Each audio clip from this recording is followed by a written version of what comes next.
amarrada y bien amarrada. Vamos a ser testigos, me parece, de una enorme paradoja. Sheinbaum llega en teoría al poder con poderes absolutos, como una especie de superpresidenta. Su partido tiene mayoría calificada en la Cámara de Diputados y de Senadores. Tiene 24 de 32 gubernaturas. Controla la mayoría de los congresos locales y cuenta con una poderosa y bien aceitada estructura electoral. Hasta ahí podríamos decir que va bien todo para ella. El problema es que Sheinbaum no es la dueña del aparato político. Cada senador, cada diputado, cada gobernador le debe el cargo al verdadero dueño del negocio. El dueño, por cierto, dejó a su hijo, Andrés López Beltrán, en la Secretaría de Organización de Morena por varias razones. Para que vigile cada paso que va a dar la presidenta, para seguir imponiendo candidaturas, para que la estructura del partido siga siendo utilizada a favor de los intereses del obradorato y para utilizar, debo de subrayarlo, para utilizar esa estructura electoral y ese poder político en contra de la misma Sheinbaum si es necesario. Pero hay algo más. En las posiciones más importantes y estratégicas del gabinete están los hombres y mujeres más leales y de más confianza de López Obrador. Ahí está la secretaria de Gobernación, Rosa Isela Rodríguez. Ahí está un Marcelo Ebrard que, pese a tener fuertes discrepancias con la entonces candidata, López Obrador la obligó a convertirlo en secretaria de Economía, por los servicios, por supuesto, dados al sexenio.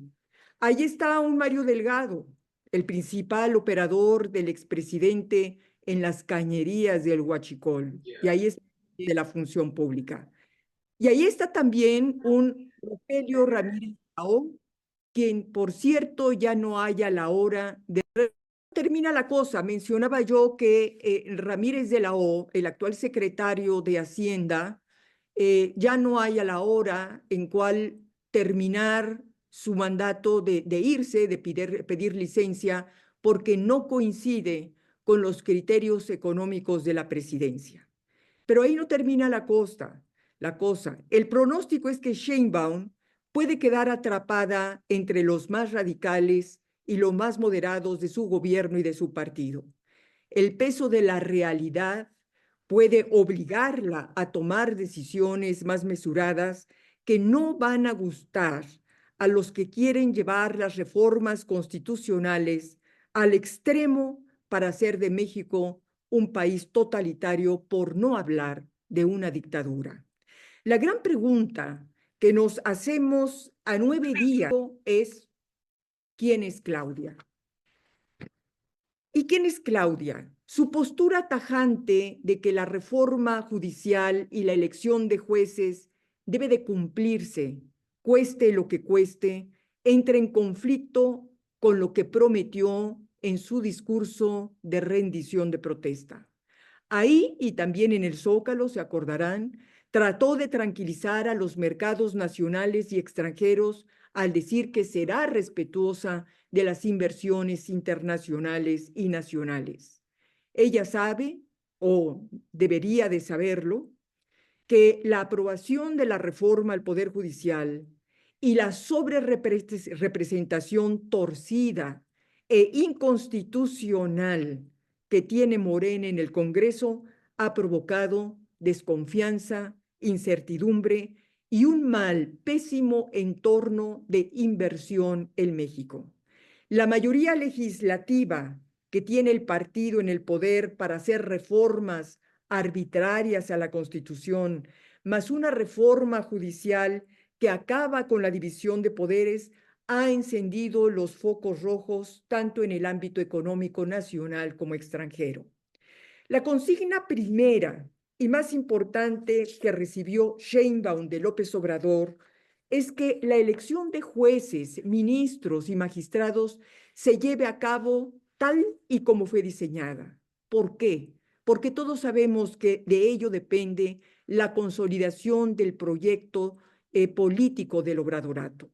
La llamada cuarta transformación necesita que haya jueces, ministros y magistrados que no se atrevan, como ocurrió en el pasado, a invalidar las 4 o 5 reformas que buscan cambiar radicalmente el modelo del Estado mexicano. Me refiero, por supuesto, a la reforma judicial que ya fue aprobada, a la reforma electoral que está en vías de aprobarse, a la reforma que tiene que ver con la desaparición de los órganos autónomos y, por supuesto, a la militarización de la Guardia Nacional que también ya se aprobó. Sabemos que Sheinbaum fue impuesta como candidata de Morena y fue impuesta en la presidencia a partir de una elección de Estado. Sabemos que ella fue la favorita de López Obrador y no Adán Augusto López y no Marcelo Ebrard y no Ricardo Monreal, por ser considerada la más leal, con menos capacidad, yo diría, de independencia política y porque es la que está más comprometida con el proyecto obradorista. La pregunta es, ¿hasta dónde va a poder seguir siendo una fiel y ciega operadora del mandato obradorista? En los últimos días se han producido 12 encuentros, o si se quiere, falta de comunicación entre la presidencia y los grupos parlamentarios de Morena. El primero de este desencuentro o de esta ruptura de comunicación fue cuando Fernando, el actual presidente, senador de la mesa directiva del Senado, Fernández Noroña, invitó a la ministra presidenta de la Corte, Norma Piña, al Senado y habló del inicio de un diálogo para supuestamente resolver las diferencias con el Poder Judicial. Sheinbaum declaró al día siguiente en la mañanera que no estaba enterada de ese encuentro y que tampoco fue informada de los posibles acuerdos a los que se hayan llegado. La segunda discrepancia se produjo hoy mismo, en la madrugada.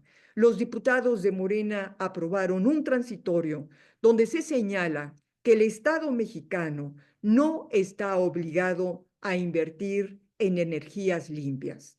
Sheinbaum, el día que se presentó a su declaratoria como presidenta de la República, declaró ante el Congreso, tanto ahí como el Zócalo, que su gobierno estaría responsabilizado y comprometido con el desarrollo de las energías renovables.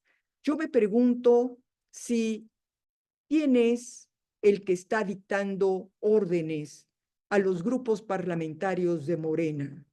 ¿Es ella? No lo creo. ¿O hay alguien más que lo está haciendo? Quiero decirles que el enfrentamiento entre el Poder Ejecutivo y el Legislativo con el Poder Judicial ha colocado al país al borde de una crisis constitucional. Algunos juristas consideran que ya estamos dentro de una crisis constitucional. Yo me he preguntado en estos días a quién le conviene llevar al país a escenarios de no retorno. La retórica violenta, disruptiva, acostumbrada del senador Fernández Noroña, la acusación de la ministra Lenia Batres de que la Corte ha dado un golpe de Estado por el simple hecho de que se dio entrada a la posibilidad de analizar si la Corte tiene facultades o no para revisar la reforma, la petición de Ricardo Monreal al Tribunal Electoral de no acatar las suspensiones, la petición del INE al Tribunal Electoral de que deseche las demandas y la insistencia de la misma presidenta de que la elección de jueces va porque va, hacen pensar que es al mismo gobierno al que le conviene una crisis constitucional. La elección de jueces, ministros y magistrados es sin duda una farsa burda y ofensiva. Alguien ha dicho que se trata de una elección interna entre morenistas porque serán ellos y nadie más quien seleccionará, elegirá y terminará imponiendo a los futuros jueces, magistrados y ministros. El poder absoluto que tiene Morena está siendo utilizado con absoluta arbitrariedad, solo posible en dictaduras de tercera categoría.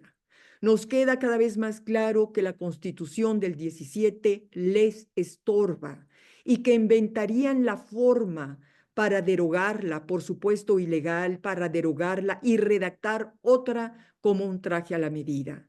Una de las herencias malditas que dejó el sexenio anterior fue el destierro de la política. Sigue sin haber disposición a la negociación y al acuerdo. Quienes tienen la obligación de construir la paz, la estabilidad, las condiciones para el diálogo, están dinamitando las condiciones para que se produzca un encuentro y una reconciliación nacional. Y tal vez por eso se trate, y tal vez de eso se trate, porque Sheinbaum fue impuesta para terminar de hacer la guerra al modelo institucional del pasado, para no dejar piedra sobre piedra, y bajo esa consigna tendría prohibido hacer cualquier tipo de acuerdo o construir algún tipo de puente.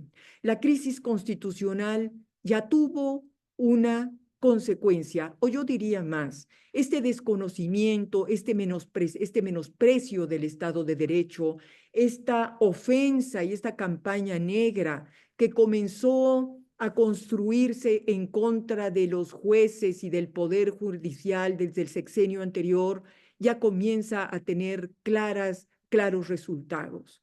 Por cierto, resultados muy ominosos. La cabeza del alcalde de Chilpancingo, Alejandro Arcos.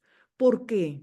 Porque el mensaje que está mandando la reforma al crimen organizado y al país entero es que la ley ha sido maniatada, que el Poder Judicial ha sido puesto de rodillas, que se acabó el Estado de Derecho, que los criminales podrán imponer en las urnas a los jueces que quieran para que gocen de absoluta impunidad. Nos dice que en México los delincuentes reciben mejor trato que un ministro, que una ministra, que un ciudadano común y corriente y de cualquiera aquel que se atreva a defender la ley.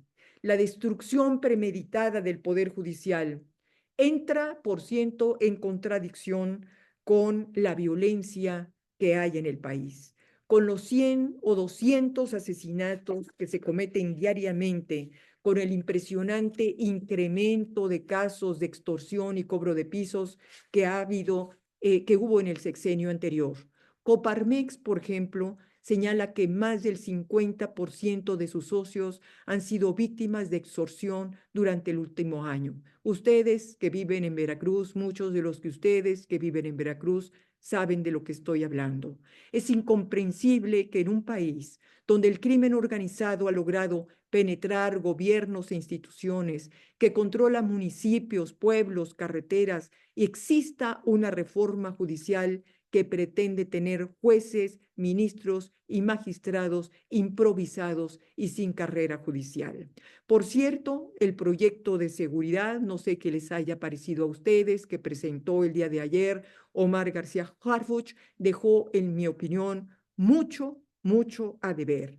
Se esperaba que hubiera un diagnóstico sobre los índices de violencia, una radiografía honesta sobre la inseguridad.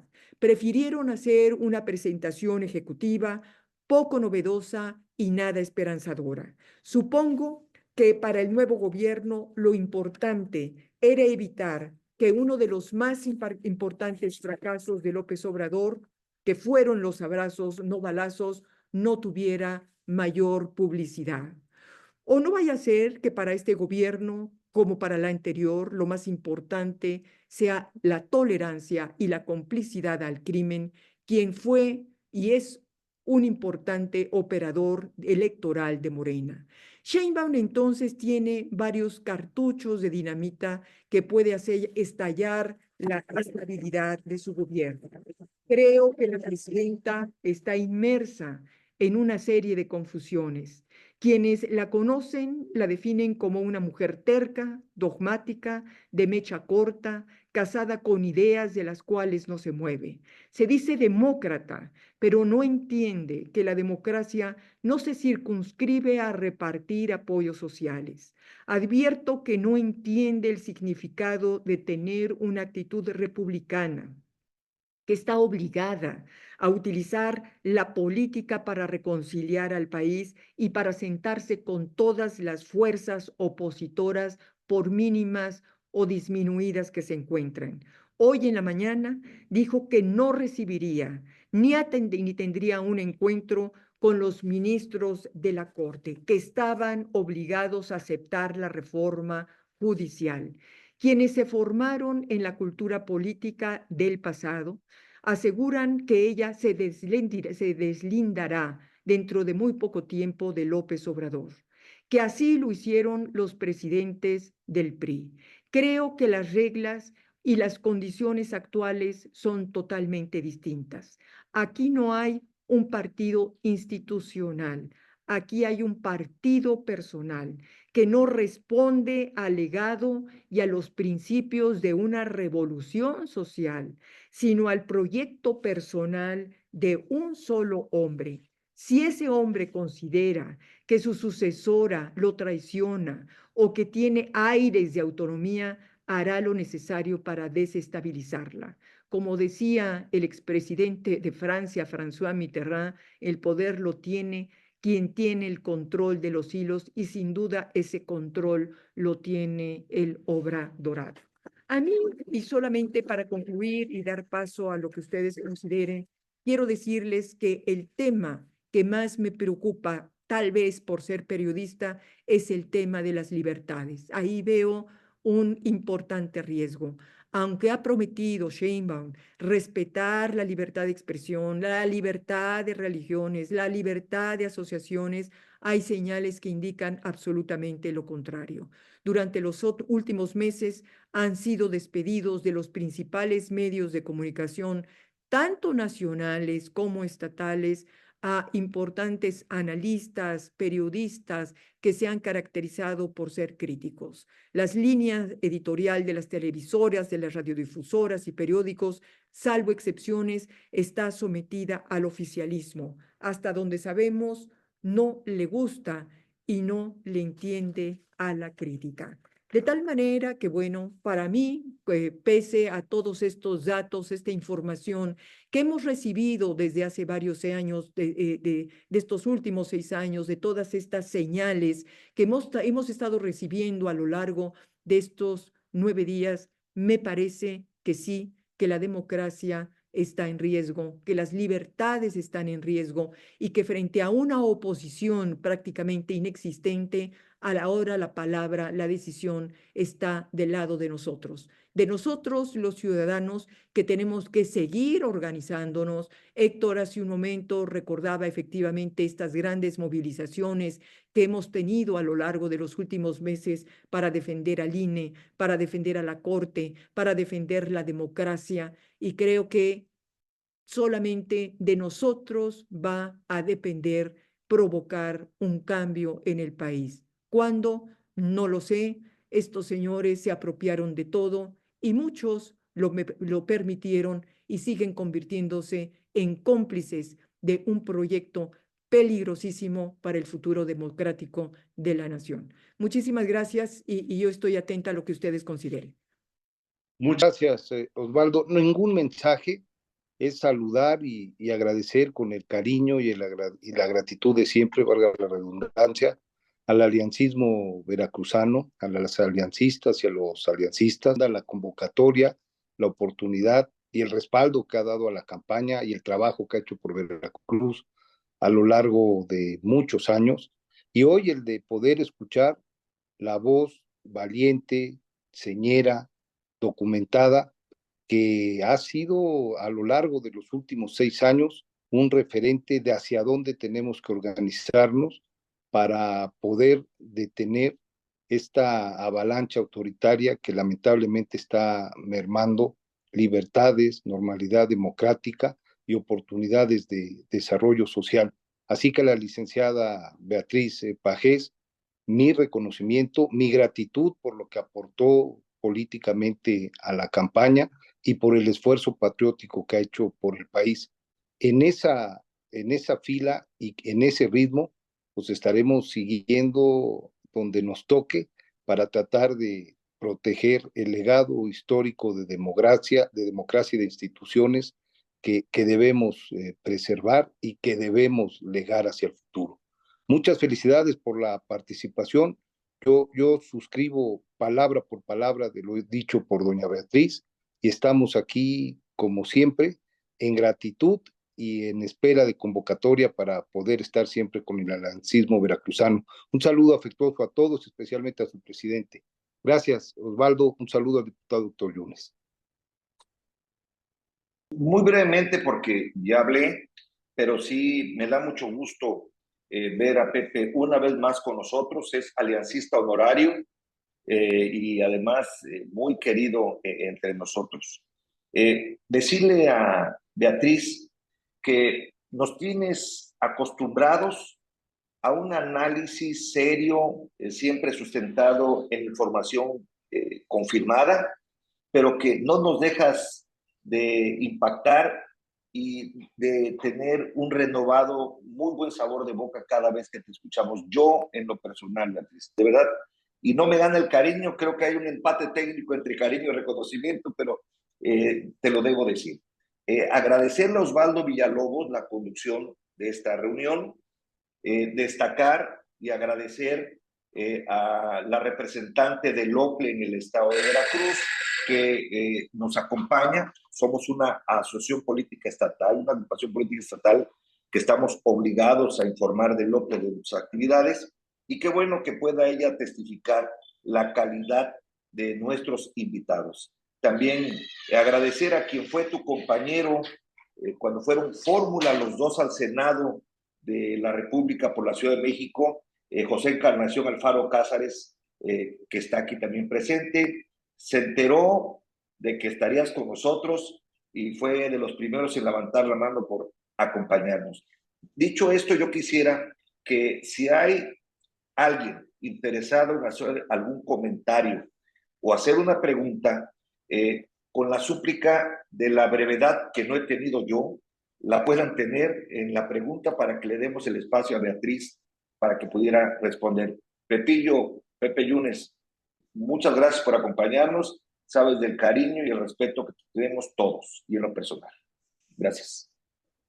Gracias, Osvaldo. Muchas gracias. En principio, agradecer a la organización Alianza Generacional, a su presidente, a nuestro querido amigo Héctor, la convocatoria, la organización de este tipo de encuentros, de reuniones virtuales. Saludar a cada uno de ustedes, de participantes, especialmente a Pepe Yunes, su presencia. Y más que una pregunta es pedirle a doña Beatriz si fuese tan amable de compartirnos alguna reflexión en torno a este tema. Eh, eh, Creo que entre otras cosas ha hecho una puntualización del diagnóstico y de lo que ha estado pasando en el país y de lo que representa Morena y de lo que representa el Obradorato, y esto lo tenemos detalles de cómo operan y qué están haciendo, pero me llama mucho la atención la poca participación ciudadana. Es cierto, hubo una gran expresión de organización ciudadana en las que hace referencia, en las que participamos la mayoría, pero el día de la elección, si revisamos los, los reportes de participación ciudadana que hacen las autoridades electorales, nos damos cuenta que esta preocupación genuina, que esta expresión ciudadana a través de estas manifestaciones y marchas públicas no se reflejaron en la elección. Eh, y esto venía pasando incluso antes de esta elección presidencial. Incluso la elección del Estado de México está muy marcada también por la poca participación de clases medias. Eh, Solo así se explica un resultado como ese. Ahora, con el resultado, la elección en la que nos hacemos referencia, si revisamos amplias zonas o regiones del país, la participación también no fue la que se preveía, dadas las circunstancias de la contienda. En Veracruz hay ciudades que tuvieron una gran participación, Jalapa, una de ellas, Veracruz Puerto, Boca del Río, alguna de ellas, en el norte algunas ciudades intermedias, pero si revisas puntualmente, la participación estuvo apenas alrededor del 60%, en algunos lugares 61%, pero en muchos 58 y 59%. ¿Qué pasa? ¿Qué está pasando con las clases medias? ¿Qué nos hace falta a quienes nos dedicamos a estos temas de la cosa pública hacer? ¿Hacia dónde vamos? ¿Qué tenemos que decir o cómo tendría que ser una estrategia que pueda atraer a las clases medias o transmitirles las preocupaciones que muchos tenemos, pero que no se han traducido en acción política? Insisto, las, las, las, las manifestaciones públicas fueron claras, hay una gran participación, pero el día de la elección algo pasó. Solo que pudiese hacer alguna consideración en torno a este tema. Muchas gracias. Perdón que no me aguante las ganas de volver a intervenir, pero quiero que Beatriz tenga una idea de quiénes estamos reunidos aquí. Digo, aquí nuestro platillo principal fue Pepe Yunes, que es el personaje más respetado y más conocido en Veracruz en la oposición. Pero también quiero decirte que hay liderazgos de la zona norte, del sur, del centro. Están exalcaldes de la zona de exalcaldes del estado de Veracruz, como Carlos Rodríguez Velasco, Maximiliano Figueroa Guillén, empresarios como Mauricio Guillaumín, que es un gran promotor, como lo era su papá, del bambú y todo lo que deriva del bambú. Está Jorge Moreno Salinas, que ha sido 3 veces diputado local, presidente del Congreso, fue el que recibió el permiso de don Fernando Gutiérrez Barrios para retirarse de la gubernatura, irse del sector de gobernación, y quien le tomó la protesta al gobernador sustituto Dante Delgado. Además fue secretaria de Ciudad Pública, Yolanda Lagunes, que es la dirigente de las mujeres del PRI en el estado, Dalos Ulises, que es el líder del sector popular en la entidad, y una amiga muy querida que levantó hace un momento la mano, pero parece que no la habían observado, es un ejemplo de esfuerzo. Ella es una indígena, ella orgullosamente lo presume siempre. Es antropóloga, tiene estudios de posgrado, maestría, doctorado, es investigadora de tiempo completo de la Universidad Veracruzana, ha sido subsecretaria en el gobierno del estado con Miguel Alemán, delegada federal del Instituto Nacional Indigenista. Fue la primera mujer, hablando de primeras mujeres, en ser presidenta del Congreso del Estado de Veracruz. Y es una aliancista como todos los que estamos acá, que vi que levantó la mano y que quise yo presentarla. Omito a muchos que están ahí, todos son muy destacados, pero te quería dejar una idea de con quiénes estás platicando, muy querida Beatriz. Así es que, si me permites que Alicia pueda concluir esta etapa de 4 preguntas para que tú nos puedas hacer favor de responder. ¿Te parece, Beatriz? Claro. Gracias. En lo que Alicia ve el problema técnico, que Marianita te ayude, que ella es buena para eso. Yo le rogaría. ¿Verdad? Ya estás ahí, ya te escuchamos, Alicia, adelante. ¿Ya? Bueno, ya. Primero que nada quiero agradecer tus palabras, creo que son inmerecidas. Y segundo, quiero felicitar a Beatriz por su intervención, por su valentía, por su claridad en todas las pláticas que nos ha dado a lo largo de del sexenio anterior y de lo que va de este sexenio.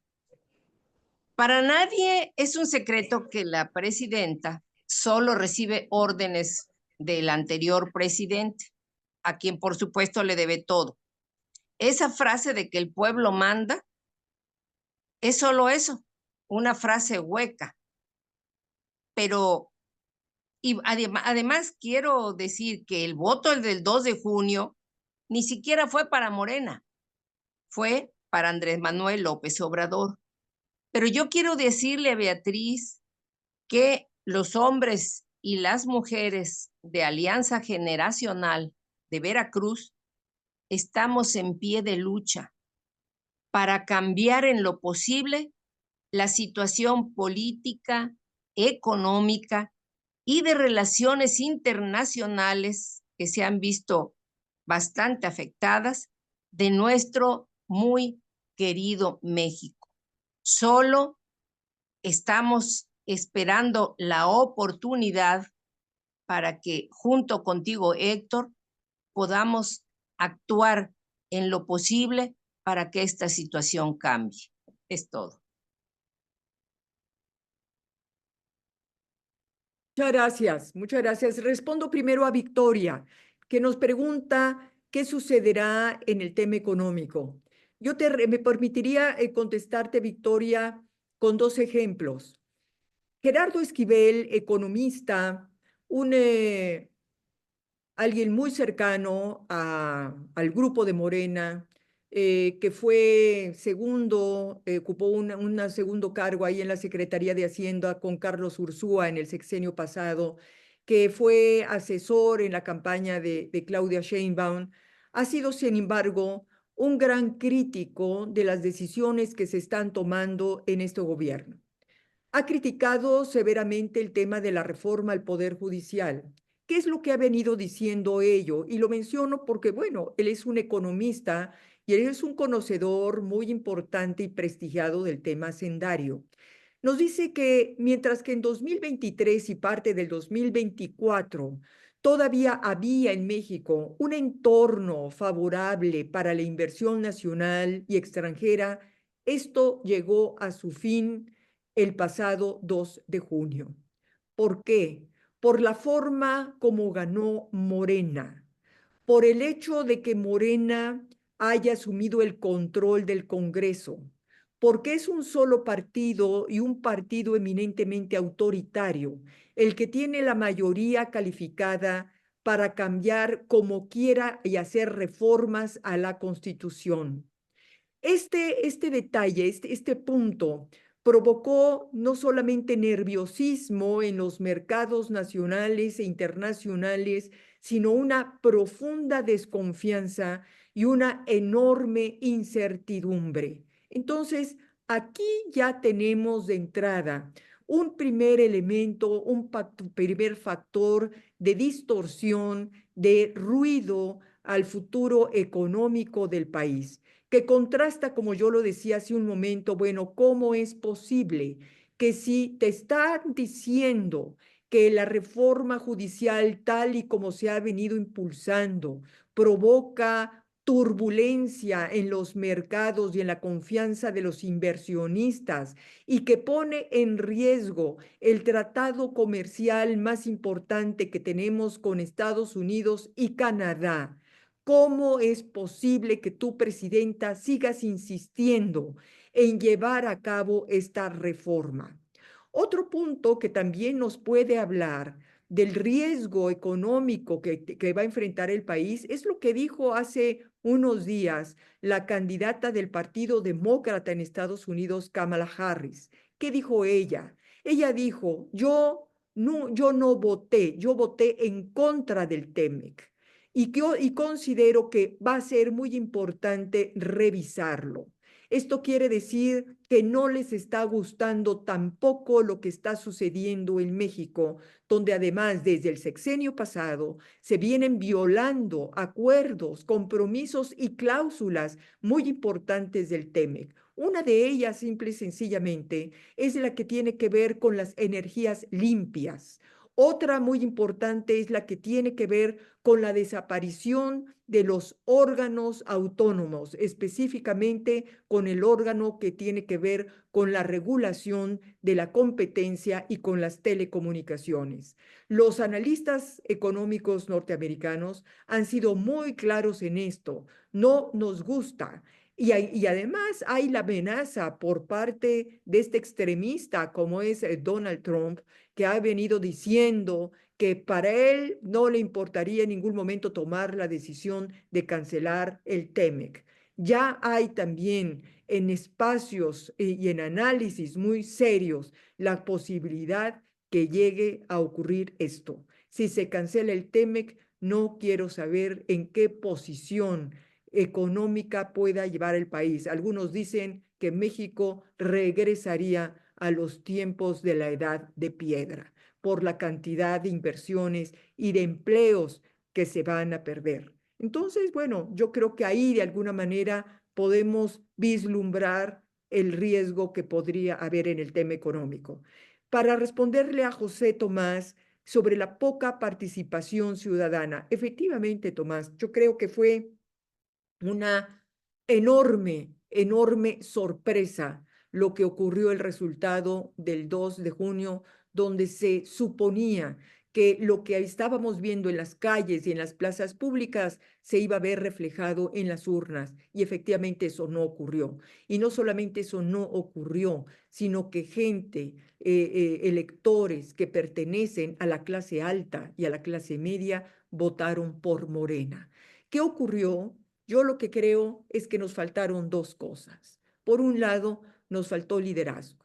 Me parece que lamentablemente la candidata de la oposición no tuvo el liderazgo que exigían las circunstancias. Segundo, ¿qué ocurrió también? Que tampoco hubo una propuesta lo suficientemente novedosa que pudiera jalar a la clase media, una propuesta de nación que verdaderamente jalara el entusiasmo, la pasión de toda esa gran cantidad de mexicanos que estaban desesperados y es que estaban necesitados de tener una propuesta de país totalmente distinta. Y naturalmente el tercero, yo creo que el dinero que repartió el gobierno, por supuesto, también fue un factor decisivo para que mucha gente, clase media, clase baja, que podía haber llegado a las urnas, fue cooptada a través de recursos económicos muy fuertemente dispersos.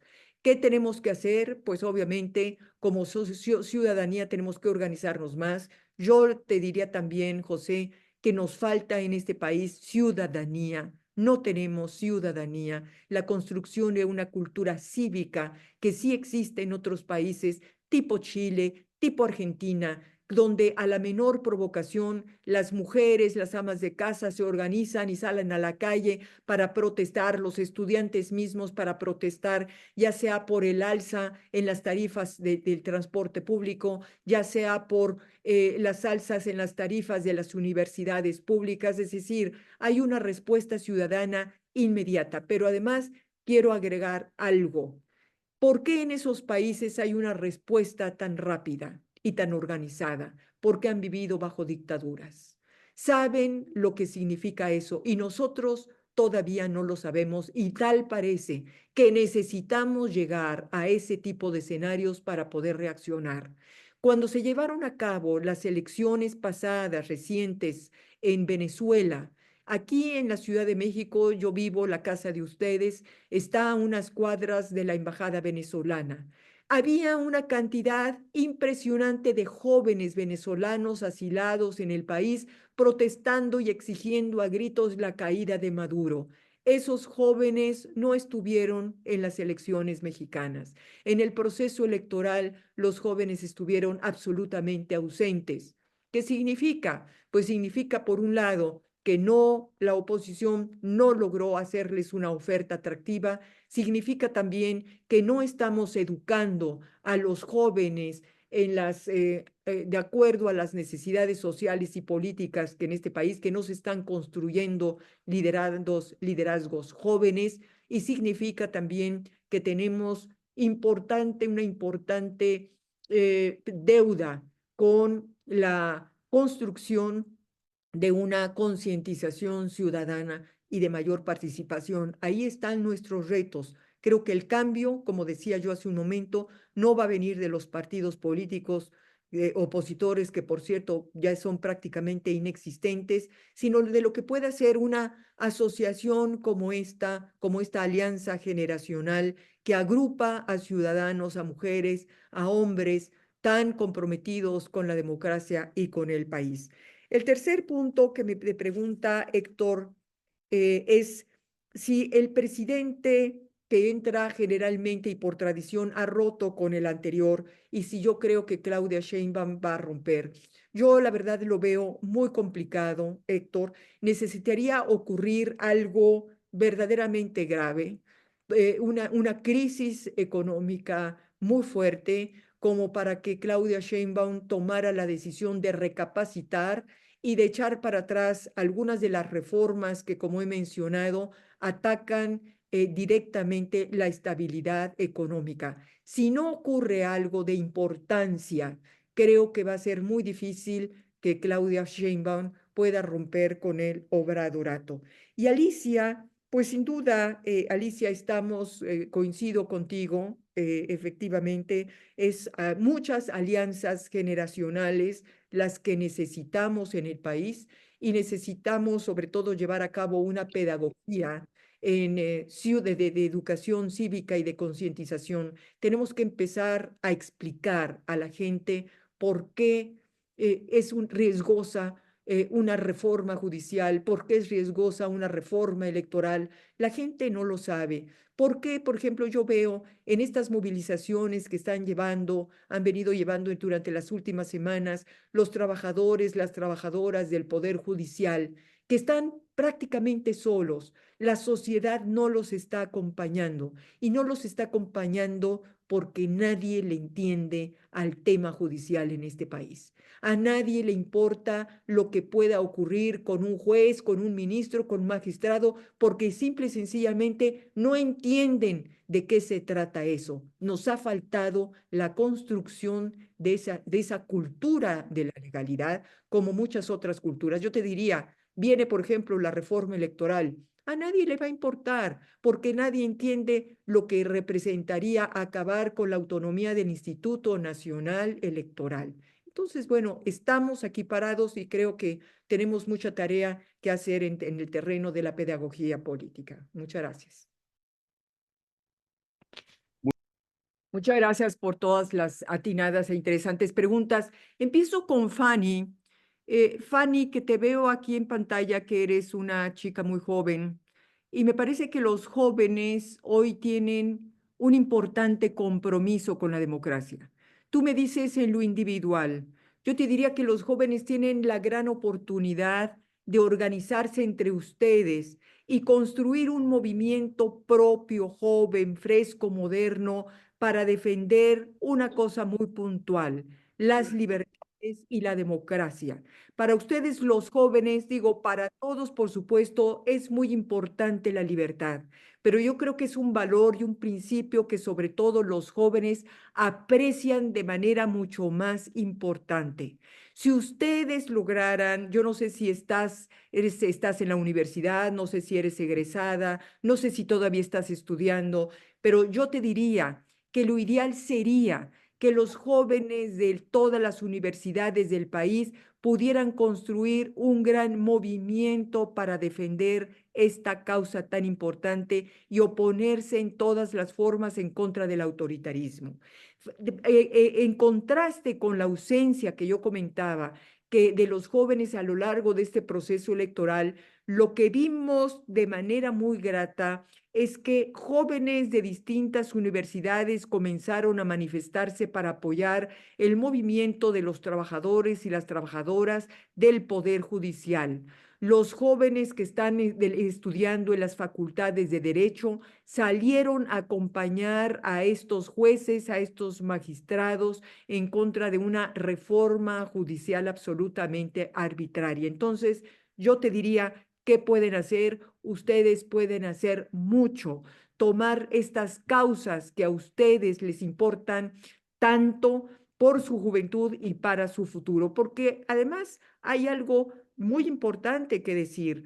Esta defensa que nosotros estamos haciendo de las instituciones, que estamos en contra del autoritarismo, yo te diría, no es tanto por nosotros, sino es para impedir que el futuro de México, que es el futuro de ustedes de los jóvenes, quede en manos de autoritarios. Entonces, a construir organizaciones, Fanny, a construir concientización, porque creo que ustedes tienen la palabra y son la llave que puede hacer cambiar a México.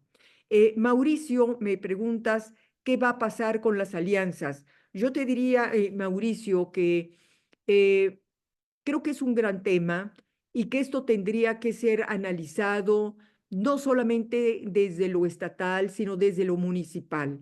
Creo que una de las cosas que arrojó esta pasada elección es que en algunos lugares estas alianzas funcionaron y en otras no funcionaron, de tal manera que yo creo que tendrá que hacerse un análisis muy cuidadoso sobre qué conviene de manera por las características particulares en términos políticos partidistas en cada país. Lo que sí creo es que me parece que los partidos de oposición se equivocaron y se equivocaron rotundamente cuando creyeron que una alianza nacional PAN, PRI, PRD, por el hecho de construirse al nivel nacional, eso iba a ser derramado y eso iba a funcionar de manera automática en los estados y en los municipios, cuando cada realidad es totalmente distinta. Así es que yo creo que uno de los retos que a futuro tienen los partidos políticos de oposición es dejar de dar órdenes desde las cúpulas para estudiar y entender y escuchar lo que está sucediendo en cada región y en cada municipio y en cada estado del país. Creo que de eso depende mucho el futuro de las alianzas. Juve del Moral, nos estamos tardando, dice, sí, efectivamente nos estamos tardando. Yo te diría, Juve, que estamos todavía noqueados, producto de la derrota. ¿Qué nos hace falta? Nos hace falta construir un proyecto alternativo, verdaderamente alternativo de nación y de país. Y yo creo que además, junto con esto, necesitamos que los partidos políticos de oposición, y esto es un tema que se repite en varias de las preguntas que me hicieron, uno de los grandes retos que hoy tienen los partidos políticos de oposición es la de rehacerse. Vamos, tenemos la única primera fuerza política que quedó como quedó, que fue Acción Nacional. Tenemos al PRI pasando por una severa crisis en la dirigencia. He visto con pena cómo, por ejemplo, un Manlio Fabio Beltrones ha sido amenazado con ser despedido del partido. En días recientes tomó la decisión de marcar distancia con la dirigencia nacional. Tenemos a un PRD que ya perdió el registro. Tenemos una oposición prácticamente desmantelada y tendrá que reconstruirse. Los partidos políticos sí los necesitamos, por supuesto, son la vía, son la autopista para poder acceder al poder y necesitamos que los partidos comiencen a voltear a ver lo que quiere la sociedad. Uno de los grandes errores que hubo por soberbia y que cometieron los partidos en el proceso reciente fue que no abrieron las puertas a candidaturas ciudadanas, por considerar que ellos y solamente ellos tenían que seguir gozando de ese monopolio.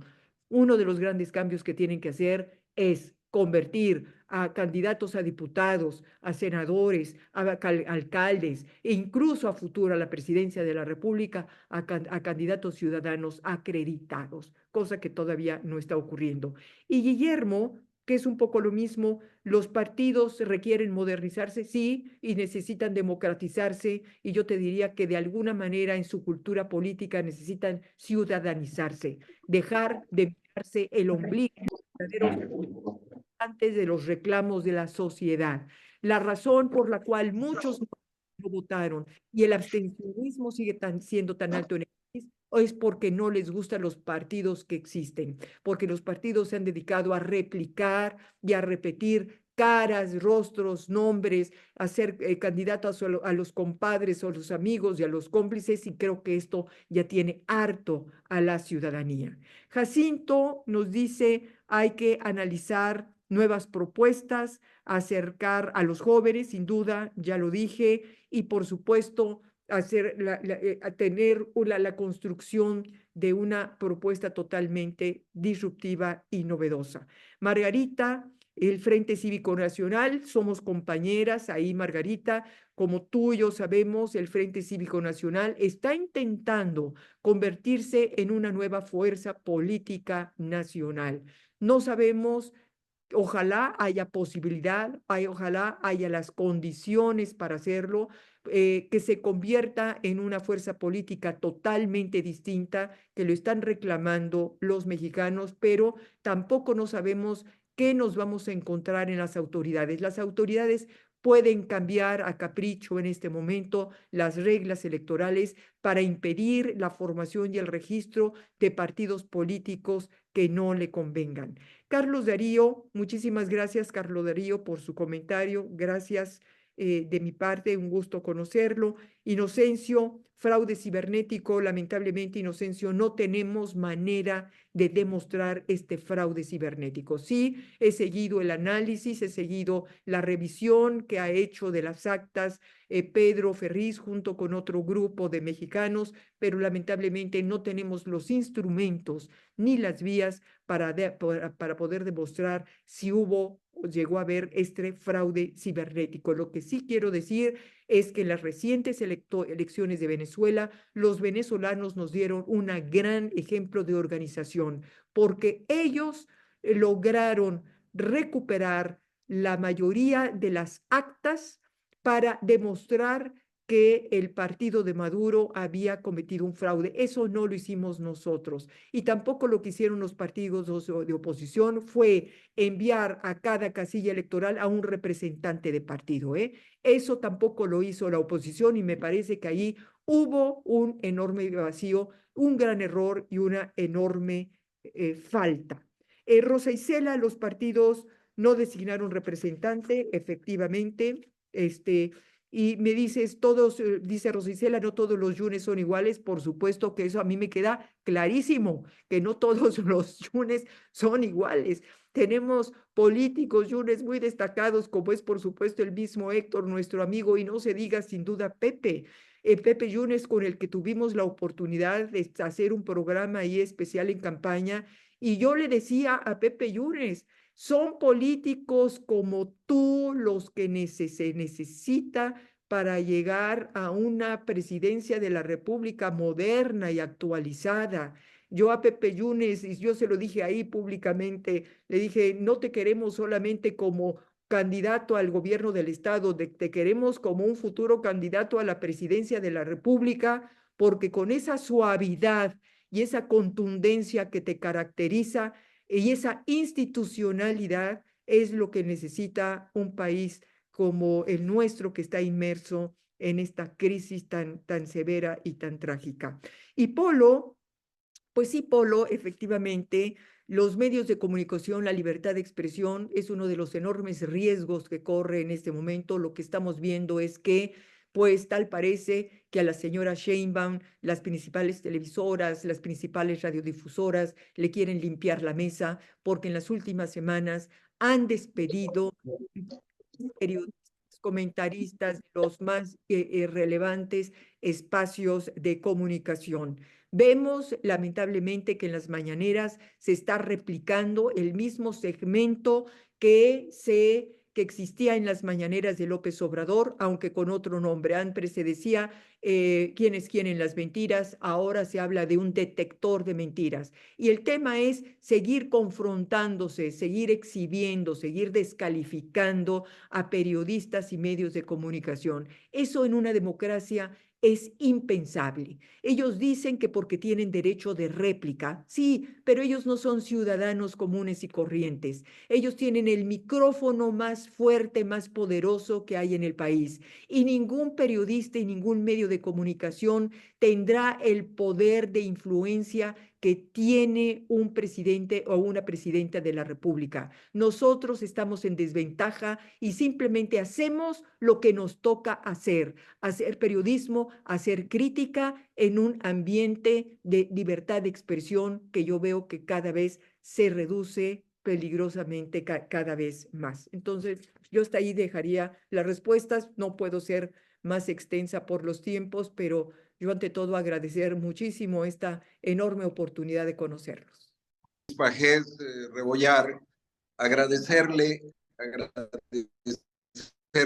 que nos dé esta plática, que nos dé su orientación, porque es importante, sobre todo en la transición que estamos viviendo, y que queremos tener acciones como estas de llegar a los más que podamos. Usted tocó el tema en una parte de la educación.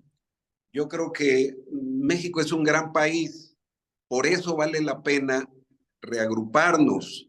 Como usted dijo, construir entre todos, juntar todas las partes de los que estamos inconformes con el partido actual en el gobierno. Y este es un gran país, tendremos que salir adelante, pero tendremos que asumir actitudes como la suya de enfrentar los retos de estos tiempos. Entonces, agradecer que aquí haya estado Pepe Yunes, un invitado muy especial, y entre gentes como Tomás Carrillo, un muy destacado abogado veracruzano, que ha sido diputado federal, ha sido su procurador, del abogado joven Noel Martínez, dirigente juvenil cenopista, y de nuestro dirigente Héctor Yunes Landa, que es nuestro líder y que habrá de encabezar los esfuerzos de reorganizarnos a través de Alianza Generacional, y seguiremos adelante. Muy reconocidamente, licenciada Beatriz Pajés Rebollar, darle las gracias por su participación. Gracias.